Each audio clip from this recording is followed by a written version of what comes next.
फिर दिन हुआ पुरानी रात का, करे सो शुक्र हम खुदा की जात का, खुदा की जात का, नया फिर दिन हुआ।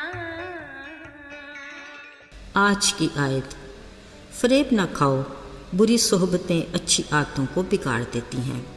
पहला करंथियों 15 बाब 33वीं आयत। अजीज़ों, उर्दू अदब में मुहावरात का इस्तेमाल आम किया जाता है।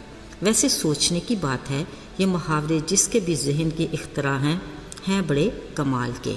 मसलन नेकी कर दरिया में डाल, आँख ओझल पहाड़ ओझल, खरबूजे को देखकर खरबूजा रंग पकड़ता है, और बुरी सोबत अच्छी आदतों को बिगाड़ देती हैं वगैरह। हर मुहावरा अपनी जगह बामानी और अपने में वज़न रखता है। रोज़मर्रा ज़िंदगी में ज़्यादा करीब ये मुहावरा अक्सर औक़ात इस्तेमाल किया जाता है कि बुरी सोबत अच्छी आदतों को बिगाड़ देती हैं।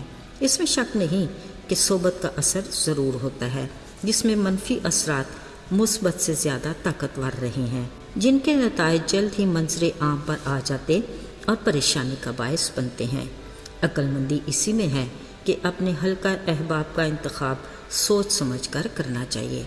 इस मामले में वालिदैन अपने बच्चों के बारे में इंतहाई हसास और मोहतात होते हैं, और होना भी चाहिए, क्योंकि ये भी उनके फ़राइज़ में शामिल है।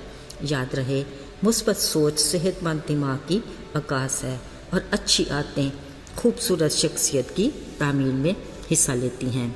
अजीज़ों, कलाम मुक़द्दस भी इस मुहावरे यानी बुरी सोबत अच्छी आदतों को बिगाड़ देती है की तायद करता है। दाऊद नबी के ज़बूर में खुदा उस शख्स को मुबारक कहता है जो शरीरों की सलाह पर नहीं चलता, खताकारों की राह में न खड़ा होता है और न ठट्ठाबाजों की मजलिस में बैठता है, बल्कि वो दिन रात खुदा की रफ़ाकत को बहाल रखना चाहता है ताकि उसकी खुशनुदी हासिल कर सके। ऐसा शख्स उस दरख्त की मानित होगा जो गोया पानी की नदियों के पास ही लगा हो, जो अपने वक्त पर फल देता है और सरसब्ज रहता है। अजीज़ों, ये है अच्छी सोबत का असर कि खुदा की रफ़ाकत में रहने वाला जो कुछ वो करेगा बारवर होगा, क्योंकि वो अपने लोगों को अच्छे से जानता और उनकी राहों से मुतमईन है, जिस पर वो गामज़न है।